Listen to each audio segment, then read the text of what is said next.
right, thank you everyone for attending today's lunchtime seminar entitled The Asian Mobile Broadband Revolution Explained. My name is Anthony D'Agostino. I'm a research associate at the Center on Asia and Globalization, and I'm very glad that you guys took the time out today to come today to the talk this afternoon. So first, I would like to introduce our speaker, Marc Daniel Einstein. He's an industry manager with the Frost & Sullivan's ICT research team. There he's in charge of their Asia-Pacific group and has particular experience covering topics regarding WiMAX, 3G networks, various cellular phone applications, low ARPU market strategies, and mobile device trends.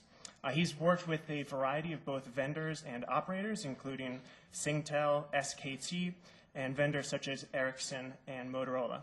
So we are going to hear him speak for about the next 40 minutes. Afterwards, we will have a question and answer session. So first, I'll give it off to Marc. Thank you. Okay.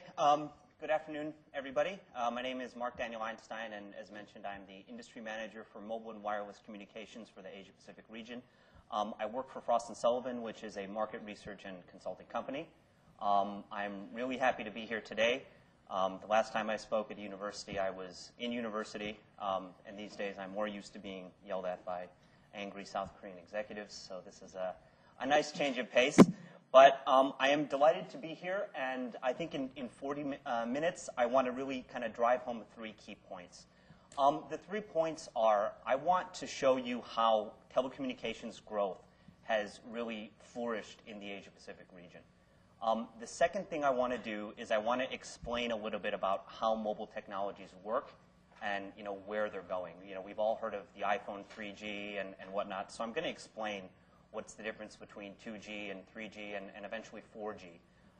Try not to get too technical on that one. And then the third thing that I want to do, which is hopefully the most interesting for students of public policy, is I want to kind of explain how these technologies are being used by governments, by the private sector, to kind of facilitate the socioeconomic development of many of these countries. So the first section is I'm going to talk about Asia-Pacific's telecom market in context. And so what I wanted to start by doing is I want to show you kind of where we stand at a global level in terms of telecommunications development. And so you can see in 2009, the blue line is the mobile penetration rate. So, as of today, we are seeing about 60% of the people in the world have mobile phones. And if you look at where that was in 2004, it was only about 30%. So in only a few years, we're seeing that doubling. Going out to 2014, we're expecting that to go up to almost 90% of all people in the world will have some sort of mobile device. But if you look at kind of the fixed line technologies, and I'm going to talk a lot about fixed line technologies, fixed line technologies are really anything that goes over a wire. So if you have DSL in your house, if you have cable in your house with StarHub, these are fixed line technologies. And so what you can see is that the number of people that have fixed line services in the world is only around 20% and not growing very quickly. This is going to be a key point to my lecture, is that fixed services are not growing, fixed services are not expanding, and what's happening is that wireless services are compensating for fixed line service. But I'll go into that in more detail later. You can see that in terms of internet users in 2009, we had about 20% of all people in the world using internet service. And then in terms of broadband penetration was only about 6% of the entire world at the end of 2009. So there is still quite a large gap between the people that use mobile services and the people that use broadband services. And again, I'll go into this in detail. But when we talk a lot about telecom development, a term that comes up a lot is something called the digital divide. And the digital divide is this huge gap between emerging markets and developed countries in terms of telecommunication service uptake. And so what I'm showing in this slide is these are the top 20 most populous countries in the world. And you can see that there's a huge difference between countries like Germany, France, USA, Japan in terms of broadband usage, which are all 30% or higher of households. But if you look at almost all the other emerging markets, you can see that some countries, Ethiopia, Congo, Nigeria, whatever, have almost zero. So there's almost no fixed line infrastructure. There's almost absolutely nobody using the internet. And in today's day and age, when using the internet is so important in terms of access for information, this is something that governments and NGOs are very interested in fixing. But looking more at the Asia-Pacific region, at the end of 2009, we saw the penetration rate in Asia about 60%. So it's pretty much on par with the global average. And again, going up to about 80% in the next 4 years. So over half of all people in Asia do have a mobile phone today. There will be continued growth in the region. So we still see a huge disparity between some of the countries. But looking at Asia a little bit more in detail, what I wanted to show you here is that these are most of the countries in the Asia-Pacific region. And what I'm showing you, what percentage of people in all these countries have mobile phones. And so what you can see is that in the Asia-Pacific region, we have a pretty big disparity. So we have some countries like Nepal and Cambodia, whatnot. We see typically about 20% of the people in these countries have mobile phones. But if you go up, up the scale, we have several countries in the region where the mobile penetration rate is over 100%. So in Singapore, the mobile penetration rate is actually 143%. So there are more SIM cards, there are more phones in this country than there are people. But across the board, you see that this is growing. And even it's not only Singapore and Hong Kong; it's other countries. So the mobile penetration rate in Vietnam is 108%. The mobile penetration rate in Thailand is 110%. So we are seeing this massive growth in the region pretty much across the board. And just in terms of what countries are the most advanced compared to the least advanced, you can see that the highest mobile penetration rates we typically find in the most developing countries, the most developed countries, so Hong Kong, Singapore, Taiwan, ANZ, et cetera. And the countries that are on the lower end of the scale would be Nepal, Cambodia, India, Bangladesh. One of the things that I would want to point out, and I'll talk about this later, but you might wonder, why would a country like Vietnam or Kazakhstan have a higher mobile penetration rate than a Japan or a South Korea? And the reason for that is that that's a technology issue. So in Japan and South Korea, you can't take your SIM card out of your phone. It's embedded in the phone. So we do have this kind of multiple user rate. I don't need to get too into the technical reasons, but that's just something that I would want to point out.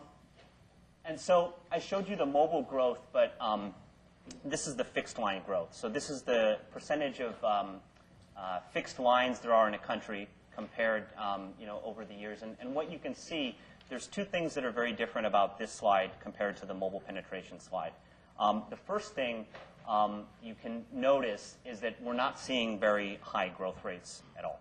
We're seeing, in fact, in many countries, the number of fixed lines that exist is actually going down. The reason for this is that mobile service has become so cheap that people are actually getting rid of their fixed line in favor of mobile. We call it fixed-to-mobile substitution. And so in most of the developed countries in Asia, you can see that number is going down. Even in some other countries, like in China. China is losing about 2 million fixed lines every month because mobile is so cheap and so affordable. People are all opting for mobile service. But the second thing that I think is apparent from this slide is that you can see that there's a pretty big gap between the developed countries and the emerging countries, which you don't see in mobile. So mobile is growing across the board, but fixed is not. Part of the reason for that is if you want to add a new fixed line into somebody's house, you actually have to come in and put the wires in and do the cabling and whatnot. That costs about $1,000 per line. And in some of these countries, if you can only charge $5 a month for the service, then you're talking about 20 years of return on investment. And so it's not very attractive. And again, the second reason that I mentioned before is, if you can install a radio base station in the middle of a village and serve hundreds of people, much more economical. And so that's really what we're seeing. And then just in terms of fixed line penetration, here are the countries. Again, you see that the developed markets and the emerging markets have quite a huge gap. And so when you talk about fixed line, it's important for telephony, but it's also important because if you want to have a DSL service or a cable modem service or a fiber optic service in your house, you need to have a fixed line already there. So even these countries that have very little broadband penetration, if you don't have fixed line penetration, you're not going to have broadband service. So that's kind of important. But, and then, again, you can see that in some of these countries, like in Cambodia, there's 15 million people. There's only about 40,000 telephone lines in the whole country. And 2/3 of those are going to be used by businesses. So we're really seeing some of these countries with almost no fixed infrastructure whatsoever. So the next one is kind of the fixed broadband growth. And so these are people that have fixed lines and are updating those lines to a DSL service or a cable modem service or a fiber optic service. And what you can see in Asia, we're seeing that of 2009, we're seeing growth, but it's not as significant as wireless growth. And so pretty much all the Asia-Pacific emerging countries have broadband penetration rates of less than 5%. In the developed countries, you're seeing around a little less than 30%, meaning that almost all of the fixed lines in the country have some kind of broadband-enabled service. But you still do see this large gap, this digital divide between the developed countries and the emerging countries. And here we are in terms of broadband penetration in all these countries. Again, it looks very similar to fixed, and you can see that in some of these countries like Bangladesh and Nepal, there's almost no consumer use of broadband service, where the leaders would be Japan and South Korea, Singapore, et cetera, where we have penetration rates of up to 35–40% of the population. And so the last one I would show is this is the status of internet usage in the Asia-Pacific region. Again, we do have this digital divide, but we do see that in the emerging markets in Asia-Pacific, the proliferation of the internet is much higher than broadband or fixed. We see anywhere from about 20% to around 1 or 2% of internet users in Asia. And again, this is higher than fixed because we have cyber cafes. We have people that access the internet through their office, et cetera. So we are seeing growth in internet usage in the emerging markets, but it's typically only about 20%. And if you look at the developed markets, are typically around 80% of the population is using the internet. And here we are with all the countries in Asia in terms of internet usage. Again, the usual suspects: Japan, South Korea, Singapore has one of the highest rates in the region.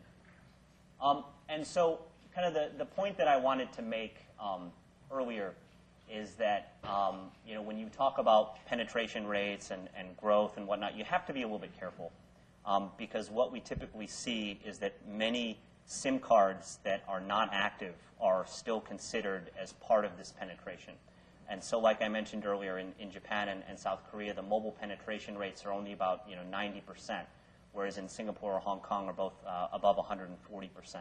And the reason is that many people are buying extra SIM cards and counted as mobile subscribers. And so what I'm showing you here is the blue bar the light blue bar is the subscriber growth in a country, and the dark blue bar is the revenue growth. And so what you see is that the subscriber growth is always much higher than the revenue growth for those reasons. So I just wanted to point that out. So in Singapore, mobile penetration rate 144%. That's because all the tourists that are coming in and buying a prepaid SIM card and whatnot are generally considered mobile subscribers. So you have to be a little bit careful when you kind of try to analyze these numbers and look at these numbers, et cetera. So what's driving this growth? Why is mobile really taking off and fixed isn't? Well, there was the economical aspect that I mentioned earlier. But another thing that I would want to point out is that I'm showing all the countries that I cover in Asia. This is the mobile penetration rate in 2009. But what I really want to point out is that the number of operators per country. And so what we've really seen in a lot of these emerging markets is a huge influx of new entrants, which is really changing everything. So the country in Asia with the most mobile operators is India.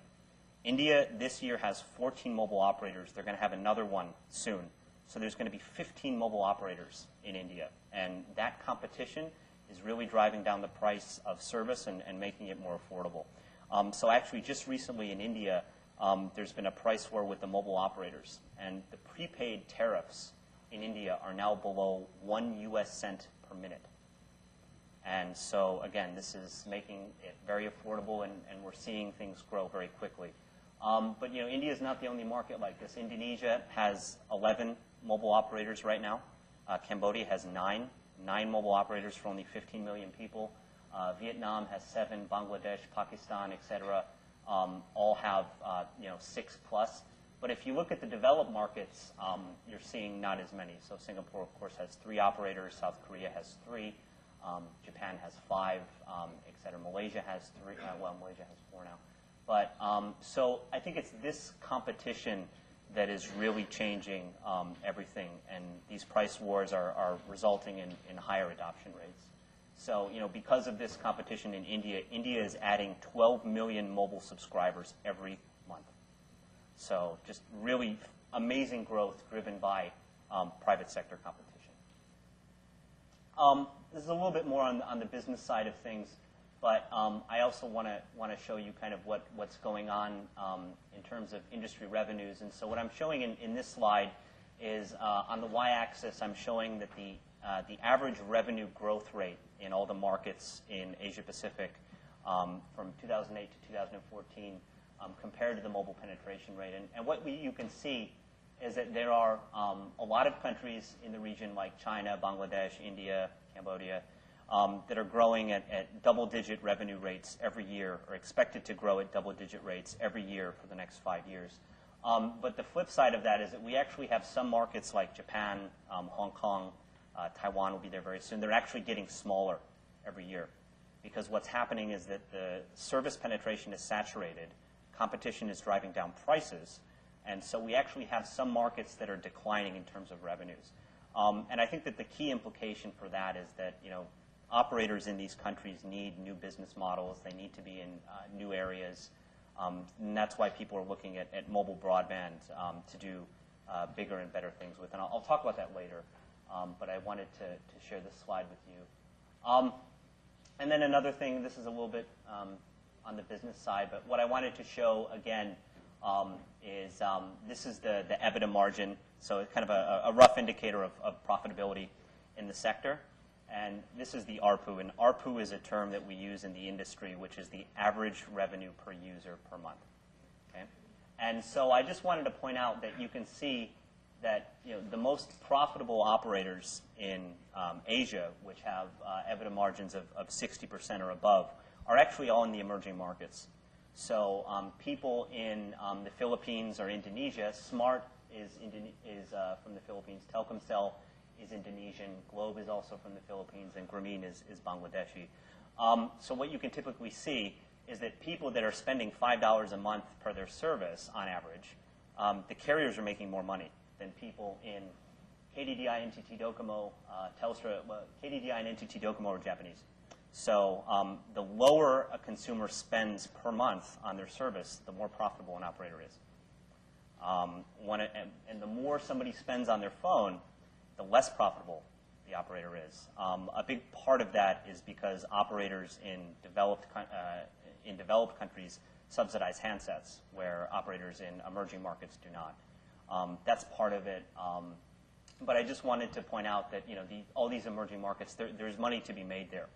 And that is really what's driven all of these new players into the industry, and that's really what has enabled competition, lowered prices, which again has resulted in higher service uptake. In terms of mobile data usage, when I talk about mobile data usage, I'm talking about using a service other than voice. And so I just wanted to show you how data uptake varies within all the Asia-Pacific countries. And so what I'm showing here is this is the percentage of revenues for a telco operator that comes from data services, and the remainder would be voice services. And so what you can see is that we have quite a variance in the countries. Actually, the country that has the most data usage of any country in the region is actually the Philippines. The Philippines is the only country in the world that has more mobile data usage than mobile voice usage. And the reason for that is that calling people in the Philippines is still very expensive, up to 20 or 30 US cents a minute, but sending an SMS to somebody is less than 1 cent a minute. And so in the Philippines, the average user in the Philippines only makes about 13 minutes of voice calling every month, where in India, the average user talks for over 400 minutes a month. But what I would just want to show you is that we're seeing data usage in about the 20 to 30% range in most markets, but we're seeing slightly lower rates in the emerging markets like India, Pakistan, et cetera, being below 10%. So that was just the first part of my lecture. I hope I gave you an idea of where the region stands in terms of telecommunications service uptake. But in the next section, I want to talk a little bit about technology, because I think that as mobile technologies evolve and continue to evolve, there's a lot of really interesting things going on. So the first part, I'm going to try to walk you through kind of mobile technology evolution, and I'll try not to be technical on this, and if you have questions, I can happy to explain it. But basically, the way that we look at mobile technologies is we talk about Gs. And so the G in 3G, I think most of you probably heard of 3G by now. The G stands for generation. And so what that actually means is the G refers to the speed at which data can be transmitted over a wireless medium. Okay? And so if you look at kind of the evolution of mobile technology, the first mobile phone network was actually built in 1979 by NTT Docomo in Japan. And I don't know if you're old enough to remember these phones, but these big kind of phones that were in a suitcase with a huge battery that people used to put in the trunk of their cars, those were the first generation of mobile phones. Those phones used a voice signal to transmit a signal, and they were not capable of sending any data whatsoever. And so kind of the technical name of that is NMT or AMPS, but also called analog phones. And today, we almost have no analog phones left in the world. But that was the first generation. And then in 1991, in Finland, the first 2G phones came out. And so this was the second generation. And the difference between 2G and 1G was that 2G phones could transmit data, basically SMS. And so the peak data speed of a 2G network was 9.6 kilobits per second. And so what that meant is that made it possible to send SMS, because a typical SMS is maybe 1 or 2 kilobits.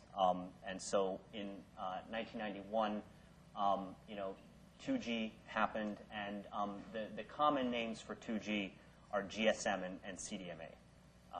There are technical differences between the two that are not really relevant. But so when you see GSM and CDMA on your phone or whatnot, some carriers use it in advertising. Most of the world's phones are still 2G. So we see 62% of the world still using a 2G device, mostly in emerging markets, kind of the very cheap Nokia phones that you might see in Simlim for $50 or less would all be 2G devices. Okay? So once we had 2G, we had something called 2.5G, and that came out in the year 2000. And the peak speed for 2.5G technology was 384 kilobits. I'm sure that some of you still have 2.5G phones today. We see about 25% of the world using 2.5G, and the acronyms that you typically see are GPRS, EDGE, or CDMA1X. Basically, if you have a phone that's not 3G, it's probably 2.5G. And actually, something else that I should probably explain is that these speeds that I'm showing you are peak theoretical speeds. So this is the maximum. This is what would happen in a laboratory. It's not what would happen in real life. So with a wireless network, if anyone here uses GPRS, The peak speed might be 384, but you might get 56K if you're lucky. So that's just something that I should also point out. And so what happened in 2001 was we saw another advancement in generation from 2.5G to 3G. And 3G is what everyone's talking about in the papers and whatnot. But what 3G is that the first 3G network was in Japan again with NTT Docomo. And they had a peak speed of 1.8 megabits per second. Today we see about 13% of Asia using some sort of 3G service. So, and I guess maybe to put this in context, the first iPhone that came out was an edge-enabled phone. It was 2.5G. And that's why when the new iPhone came out, it was the iPhone 3GS. So that kind of shows you the gap in evolution. But what that really means is that the phone has a processor which is faster. That's all it means. That's what 3G means. And so, mobile network technologies are still evolving. So in 2005, we got something called 3.5G. And 3.5G today is capable of doing up to 21 megabits per second. We have two 3.5G networks in Singapore. So if you go to Singtel or StarHub's web pages, you can buy those dongles that you see people using, and you can get up to 21 megabits per second right here in Singapore. So this is the newest kind of version of 3G in Asia. Less than 1% of the world using 3.5G now. It's relatively new. And so these are usually called HSPA or HSPA Plus or EVDO Rev B. So that's kind of where we are today. So right here we're in the 3.5G era. But going forward, what I think is particularly exciting is that we're really just starting with 4G services. And so 4G isn't something that you hear too much about today because it's still really in development, but I guarantee you that in the next few years, you're going to be hearing a lot about 4G. So 4G services actually commercially debuted last month in Sweden, so it was 2009. But the exciting thing is that 4G technologies have peak theoretical speeds of 300 megabits per second or above.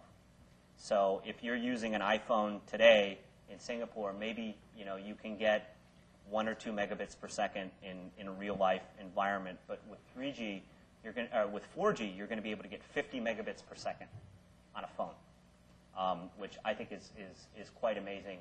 And the new 4G technology is going to be called LTE, which stands for long-term evolution. And so we've already seen it. We'll first see it in Asia next year. Well, at the end of this year, again in Japan. Japan likes to do everything first.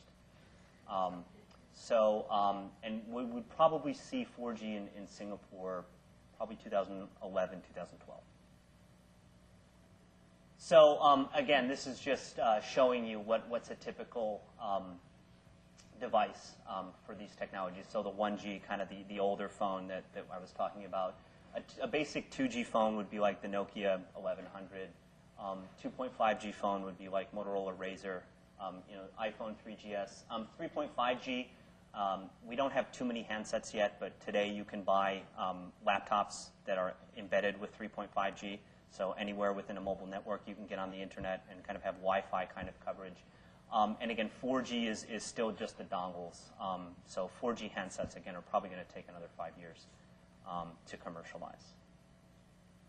I mentioned LTE, and I won't go too much into this, but I think what is very exciting for me in the industry is that once we get 4G and this peak of 300 megabits per second, we can really start to think about other things to do with a mobile network as opposed to just make calls and download things, et cetera.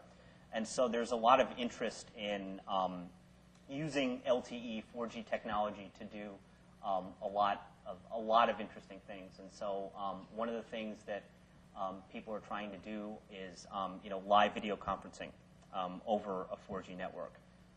Consumer electronics. Soon you will have cameras that when you take a picture of somebody, it'll automatically be put on your Facebook or go to your email or whatever. because it's going to have a mobile chip inside of it.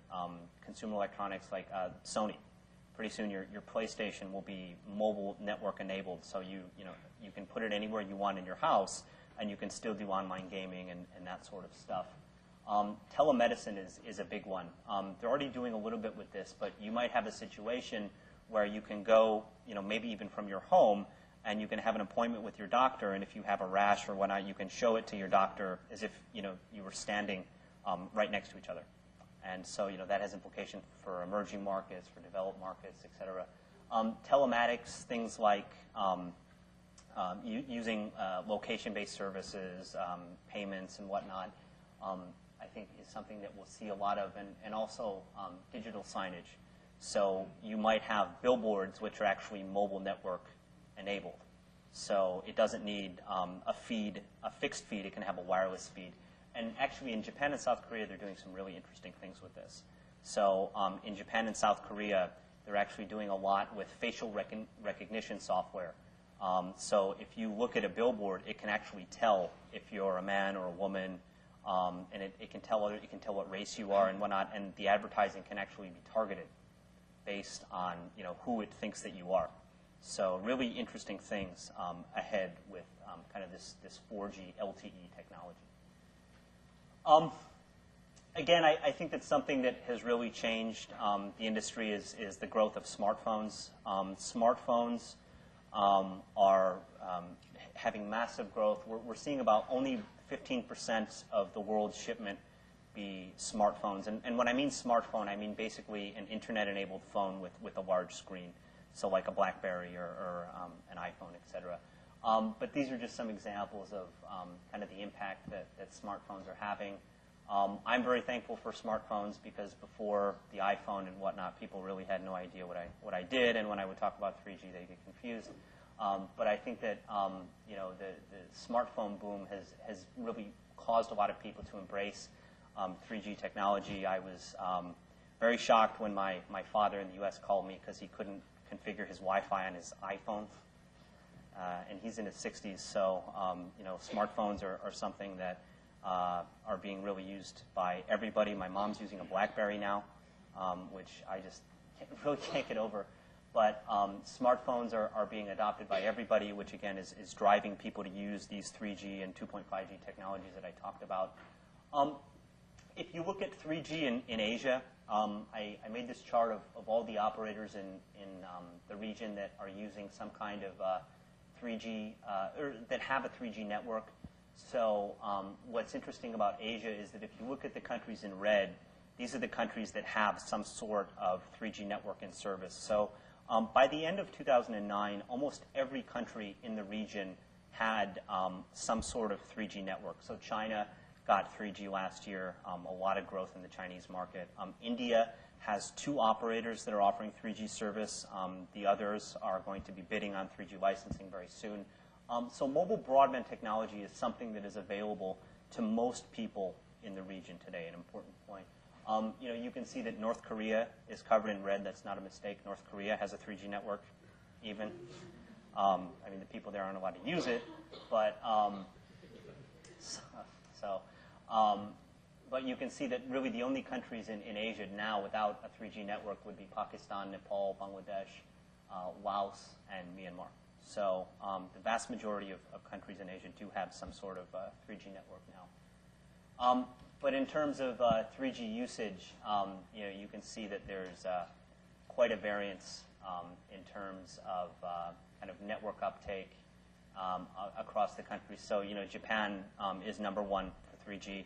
So about 90% of all users in Japan have a 3G-enabled device. South Korea, #2. Singapore, we have about 40% of the base, which is on par with other kind of developed countries like Taiwan or Hong Kong, et cetera. And then in the emerging markets, you typically see 3G coverage and penetration being less than 10%. So those are the first 2 parts. So I hope I kind of explained how telecommunications service growth has really boomed in the last few years. And I hope that now I've showed you kind of how what mobile technologies are doing and kind of where they're going with that. And so for the last part of my speech, I want to talk a little bit about, how is this, so what? How are governments and how is the private sector using these technologies to make a difference in economic growth and in development, et cetera. So I think I have 4 examples for you, 2 developed market ones and 2 emerging market ones. But I wanted to share with you this. There's I think the reason why people are so interested in closing this digital divide and getting broadband into emerging markets, et cetera, is that it's not a magic wand. But I think that most people agree that having a higher broadband penetration rate equals growth. So what you typically see is that a 1.2%, a 10% increase in the broadband penetration in a country corresponds to about 1.4% expansion of the economy. And so that's what everybody's really interested in, is that people having broadband, people being able to communicate easier, people doing online businesses, e-commerce, et cetera, actually grows the economy. And so this was a study that was done in the United States by the Brookings Institution about how a 1 percentage point increase in broadband would create so many jobs. So broadband is something that governments are looking at for cost reduction, for economic growth, et cetera. And so that's what's really fueling the interest in proliferating broadband reach. And so actually, I don't know if you know this or not, but we have a plan right here in Singapore to kind of build a next generation broadband network. And so what the Singaporean government is doing is they're building a fiber optic network in the country, and they're going to give 95% of all households 100 megabit per second internet access by the year 2015. And so all of us here will have super fast internet, and the government is actually building the network themselves. And so the way that they're going to do it is, given that we have 3 competitors here, the way it's going to work is that Singtel is actually going to manage the network. From a network perspective, StarHub is going to be the wholesaler. So StarHub will wholesale the service to other people. And then anyone else that wants to lease space on this national broadband network will be able to do so. So if NUS wanted to have its own ISP service for students, they could do it.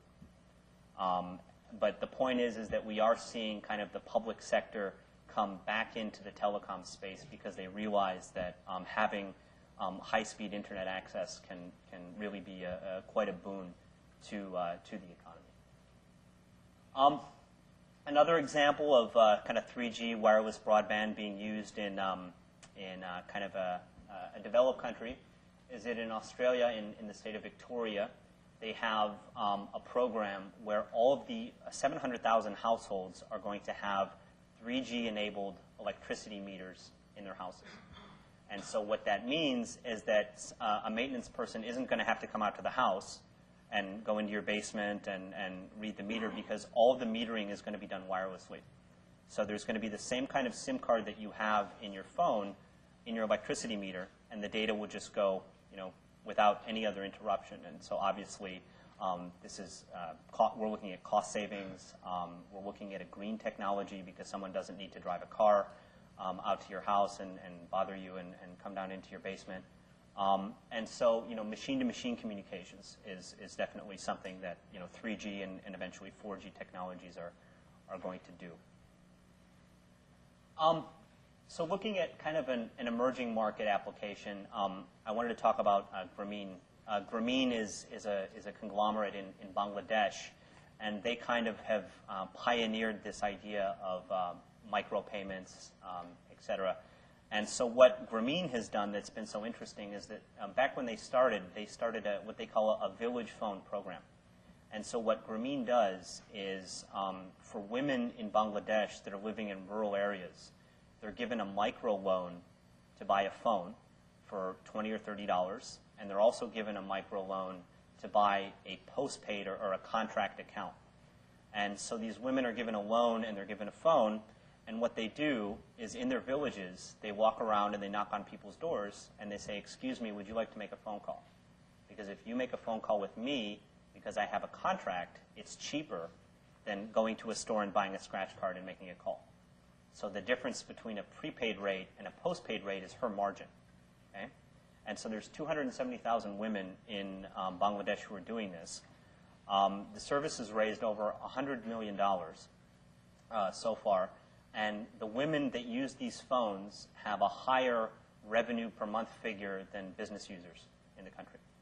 So it's great business for the carrier. And you know, there's a lot of services like this. This has been replicated. You know, Dr. Yunus won the Nobel Prize in economics in part because of this.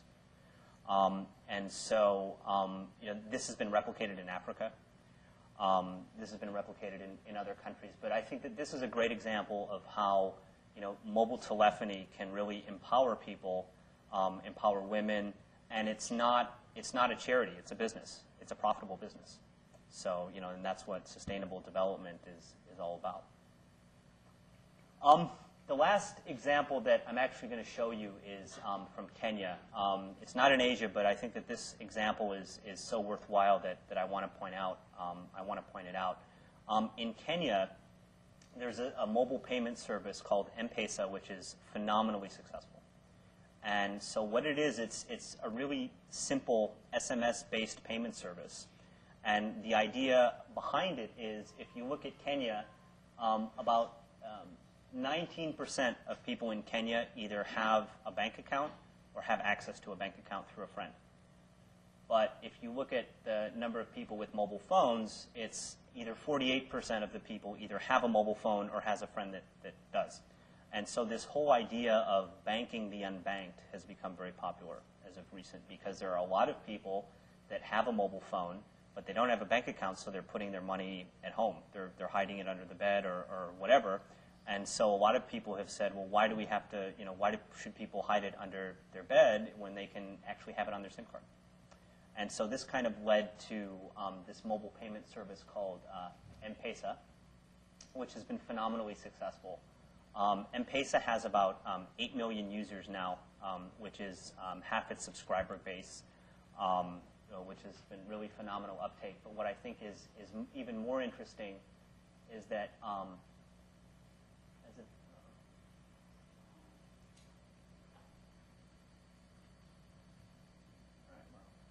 pictures aren't showing up, but today 15% of the GDP of Kenya is transmitted by prepaid SMS mobile phone usage, which is a massive, massive number. And so what I actually have is I have a video kind of talking about how it works. I hope it shows up.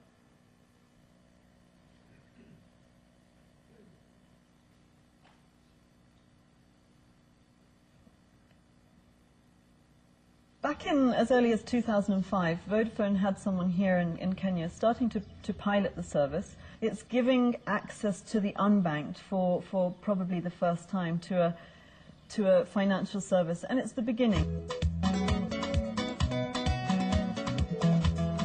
Yeah, I do use the M-Pesa services. It's very efficient, very affordable to send money. You don't have to need to carry a lot of money with your hand or in your pocket. You just load your phone with the M-Pesa services, and then you send to whoever person you want to send. If you want to pay somebody and he's quite far, maybe Nairobi or Kisumu, you can. When I get my money, some of it I keep it in my M-Pesa so that I can easily access it. So say if I was to go and get 500 shillings in town, it would cost me 50 shillings to go and probably another 40 shillings to come back. But from here, I'm spending 25 shillings for the withdrawal. That's it. In M-Pesa, it's eco-friendly. It's environmental friendly. You're able to withdraw your money on your phone. Everything is on your phone. You don't need to go anywhere else. Just the phone. The phone is enough. 1.3 million customers are able to pay their bills effectively from anywhere in Kenya whenever they wish to. Today you can pay your bills on a beer through your M-Pesa phone. You can buy airtime through your M-Pesa phone. You can send money to your family through M-Pesa phone. You can pay hospital bills through your M-Pesa. For the farmer working, maybe paying like the fishermen and also paying some of the workers. I even sent some money to my brother to school through the M-Pesa. Something that would not happen some years back. If I look around Africa, the potential is there. The people have potential. With the right tools, I believe that the development can be there. So we look forward to many other countries adopting service like M-Pesa and taking this out to meet the needs of people all over the world.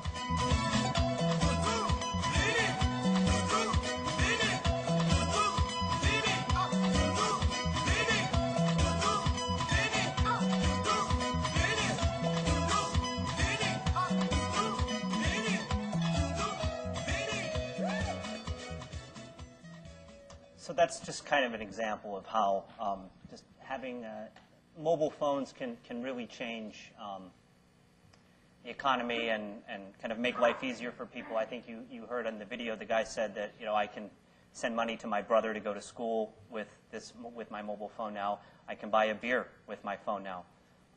You know, so you know, I guess the key is that, you know, advanced mobile technologies are not just for Japan and South Korea. They can even be used in Africa and whatnot, and they can make a huge difference in people's lives. And I think that that's kind of what I wanted to end with, because I guess my message, my three main messages for students of public policy would be, you know, one is that, you know, telecommunications service uptake has grown tremendously in Asia over the last 5 years. Mobile devices are, you know, the most common device that people have on the planet. The second part is that wireless technologies are evolving and have evolved, and you know, because mobile broadband speeds will be so much faster, there are a lot of opportunities for new services and new products, you know, government collaboration with the private sector, et cetera. But finally, I think that the most important message is that you know, the combination of these two factors mean that there's a lot that can be done in terms of e-government, in terms of like M-Pesa services in other countries, et cetera. And you know, one of the questions you might ask me, well, why is M-Pesa so popular in Kenya but they don't have it in India? And the reason is largely regulatory. Because in India it's very difficult to get a banking license, but in Kenya they were able to do it. And so the government actually has a lot to do with the development of a telecommunications ecosystem in a country, in terms of licensing, in terms of cross-industry collaboration, in terms of spectrum, in terms of managing competition and whatnot. That's really the role that the government plays. So the government can really make or break these kind of situations. And actually, I think that was my last slide. So I hope you enjoyed it. I hope I taught you something. And if you guys have any questions, I'd be very happy to answer them. Our hands together and give thanks for this talk.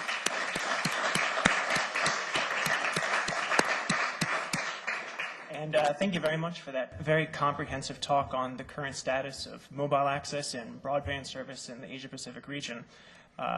Before I open it up to the floor for questions, I want to abuse my position as chair and ask the first question. I wanted to go back to a slide that was early on where you pointed out that Nepal and Cambodia, they were pretty dramatic underperformers in terms of total mobile access. And my immediate thought was maybe it's due to a lack of competition in the industry and therefore prices have not dropped. But you said that in Cambodia there are currently 9 mobile operators. So knowing the success stories of Grameen Bank as well as Kenya and seeing how mobile access drives economic development and wealth creation, what are the impediments in countries like Nepal and Cambodia towards increased mobile access and hopefully higher prosperity levels? So I think that in like Cambodia specifically, there's a fixed operator, you know, a landline operator. There's only one. They're completely owned by the government, and so they've just all along had the incentive just to have, you know, a few business internet access lines. You know, getting an ADSL service in your house in Cambodia costs $200 a month, because what they do is they really just try to milk the private enterprises there and you know, charge as a classic monopolist would. But on the mobile sector, the government has actually issued a lot of licenses because licensing is also a source of revenue for governments. And so people saw this low penetration, this high pricing, and have all kind of rushed in to kind of capitalize on that. All right, just a couple of ground rules for asking questions. If you can first identify yourself, turn on the microphone and speak into it because this session is being video recorded. And hopefully it won't just turn off spontaneously. And keep your questions nice and concise, please. So I'll take the first question. Okay, thank you very much, Mr. Einstein. My name is Shen Shuai, and I'm from China. I'm currently a MPB student in the school. I have two questions. The first one is quite simple. What is the bottleneck in the development for mobile wireless technologies? And the second question is, as we know, the mobile technology rely heavily on the base station construction. In urban areas, it's no problem. The wireless signal can almost cover every corner. But in the mountainous region or in the rural areas, due to the much lower density of population, the cost of construction of the base station is very high. However, the people there have the same demand for telecommunication, maybe higher than, or maybe even higher than the urban areas due to the traffic constraints. So my question is, what is a possible solution to this dilemma? Thank you. Okay. I think in terms of the bottleneck, what you do see in emerging markets is that, for many people, cell phones are still not affordable. So in many of these countries, which are, the GDP is $1 a day, et cetera, we are starting to see $30 handsets, and that there is a lot of interest in having a $20 or $10 handset. Equipment costs will continue to fall over time. But I think to answer your second question, you're right that rural connectivity, there's not as much of a business case as there is in an urban area, right? And so that's why many governments have what they call a USO fund. So they have a Universal Services Obligation Fund, and what you typically see is that operators will have to give, maybe 3 to 5% of their revenue to the government, and then the government will then either award an operator to go provide that service with that money, or they'll do it themselves with that money. So you do see kind of the government taking an active role to kind of compensate operators who are in rural areas, or the government, when they give a license to somebody, they will say, we'll give you this license, but you have to have 99% population coverage in the next 5 years. And so they're expected to factor that into their business case. Hi, my name is Li Han Shi. I'm here with some of my colleagues from a company called Potato Productions. We do, a lot of things, including mobile. Two questions. The first is actually following on the gentleman's question about China. I understand China is building about 40,000 kilometers of railway, and Intel is working with it to put WiMAX. So when that is done, you could probably blanket the whole China with broadband, cheap and fast broadband. Would you say it's true? Yeah, this is kind of technical, but I think that, WiMAX specifically in China has not been licensed. So the 2.5G band, which is one of the mobile WiMAX bands, is actually reserved for a technology called TD-SCDMA. Right. And so I'm not sure that would actually happen or not, at least not on the 2.5G band. The Chinese government is very protective of TD-SCDMA. And so if they decide, I've heard rumors that they're going to open up the 2.3 band, but it's not a given. I mean, I think that they would, by default, want to try to do it with HSPA or TD-SCDMA as opposed to WiMAX. Actually, my guess is China is going to develop with Intel a 4G system. Yeah, so China Mobile is actually evolving TD-SCDMA into TD-LTE. I think that that's probably a safer bet in the long run, although it could happen. Thanks. Second question is, can you say something about mobile credit card payment, like Square? I think that, the country that, you would want to look at for kind of NFC kind of payments is Japan. There's over 30 million users now with the NTT Docomo, KDDI, and SoftBank services. They've tried to do it in Singapore, but the problem with the Singaporean market has been it's always been a walled garden. So M1 has a partnership with McDonald's, Singtel has it with 7-Eleven, et cetera, and it makes it kind of hard. You don't see as many NFC-enabled devices. So that's why the IDA is currently working on some kind of clearinghouse or whatnot. But that might solve that problem, but you still have the device issue that's somewhat of an issue. If I may just continue, there's a new device called Square, which which will allow you to attach it on the iPhone and swipe the credit card. Yeah. Would you think that would change the whole payment system? I think it could, but you still have to get all the retailers and the telcos on board to do it. I think it's something that's going to happen eventually, but I really think it's something that will really take off when all the devices are embedded.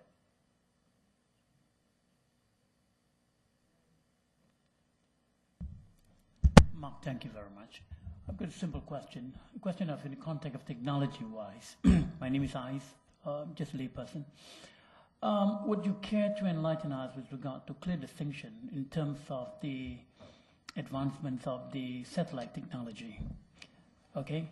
And the question is that cost factor-wise, I think that, the question is that 2 years, we are hoping in the past that we would be able to bridge up the gap. But what is your understanding of the cost factor within the satellite technology as it is right now, how well the advancement being made so that we can avoid the question of cost factor within the old system? Thanks a lot.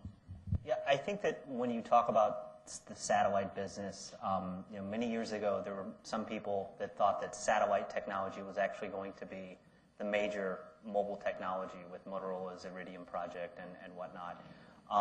But I think that you've seen so many advances in 2G technology that satellite kind of lost out. So most of the satellite that you see is for private use, for military use, for scientific use, or for rural use. And what kind of happened with satellite is that so many people launched satellites at the same time, and that the problem with the satellite is once you send it up there, it's out there and it's not coming back. So I mean, you do see new satellite launches, which are usually for broadcasting purposes, but in terms of telecom uptake, I think it's very hard for them to compete with kind of the grounded network technologies. I'm Sean. I'm a student from the University of Western Australia interested in game development. So my question is about game development companies with the rise of broadband mobile technology versus LAN-based like PC games. So should game companies, should we concentrate on mobile or should we concentrate on PC? I'm thinking about technical limitations, say screen size is one huge thing about traditional games. Any thoughts on that? Well, I actually think that one of the things you're going to be hearing a lot about this year are the tablets that are coming from Apple and Microsoft, and a lot of other people have jumped on board. And one of the reasons for that is that they realize that the small screen is an inhibitor to a lot of multimedia uptake over wireless. So I actually do think that it's going to happen. I think that, like I said, the PlayStations and the Xboxes will also be, they're already Wi-Fi enabled, but they'll probably eventually be, maybe HSPA or LTE enabled as well. So I think it'll happen, but I think, you also have to be reasonable with your expectations because a wireless service is much more prone to, interference and other things. So it's going to happen, but it's going to be very, very gradual. Yeah, my name is Hans Vriends. I have a question about the example you used for Kenya and Pesa. How does it actually work? Is your total bank account is actually in your SIM card? Okay, so sounds quite risky. So the way that it works is there are about 10,000 agents in the country, like licensed agents, and so once you get your paycheck, you actually go give them what you want, and these are usually kind of companies. And when you actually want to make a purchase or send money to someone, you send an SMS to the agent, and the agent approves it based on his books, and then sends a message back saying okay, and then they send a message to whoever it's going to saying that person A just approved 10,000 shillings to be sent to you, and then they send them an SMS, which is a PIN number that's only valid for 2 hours, so they can either physically go to a location or they can even go to an ATM without an ATM card and type in that PIN within 2 hours, and they get their money. Any other questions? Sorry, just one last question. Serafina here from the EDB. I just wanted to know, because we had a question about gaming, so I was wondering with regard to the app economy, which is largely US-centric right now. What do you see Asia's role in growing the application economy, and more specifically, how should Singapore position itself to capitalize on this growth? I think that one of the waves, I mean, well, first of all, I would say that, because of the rise of the App Store from Apple, not only Apple, but also RIM, Samsung, I mean, everybody has an App Store these days. Geography is less and less of an inhibitor, particularly if you have people that can, create applications in Mandarin and in English and whatnot. But my personal belief is that there's a big move in the market towards open source with the Android OS. And I think positioning yourself along those lines would probably be beneficial both in terms of cost and future uptake.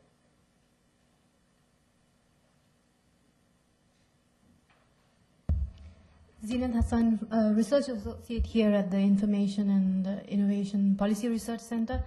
My question has to do with the role of policy in technology development instead.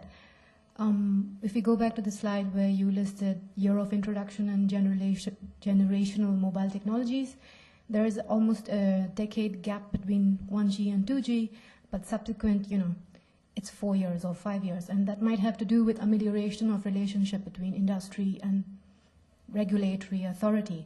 And it has to do with implementation or rollout of those technologies. But what about at the R&D level? Can policy play a part there?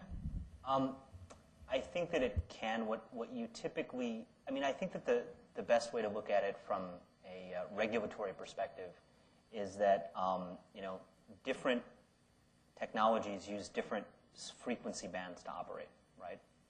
And so, there have been a lot of attempts to kind of harmonize which spectrum bands can be used for certain services, because if an operator only needs to make something for one spectrum band as opposed to 5 or 6, it makes it much more cost effective.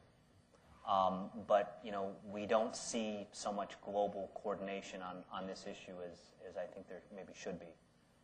So I see that as the biggest barrier is largely spectrum.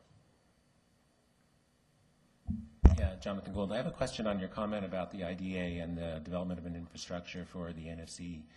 And from a public policy perspective, do you see it's appropriate for a single infrastructure to be built, and what does that mean for the adoption of new technologies that comes down the road? You're talking about mobile payments, or you're talking about the broadband network? I'm talking about the comment you made in reference to NFC and IDA with the RFP for the infrastructure. I mean, if there was a national NFC clearinghouse, I don't think that would necessarily be a barrier to any other type of payment. And I think, honestly, in a country of this size, there should be some kind of collaborative effort, because if it's just a walled garden, it's not going to work, because they've been trying to do it for many years.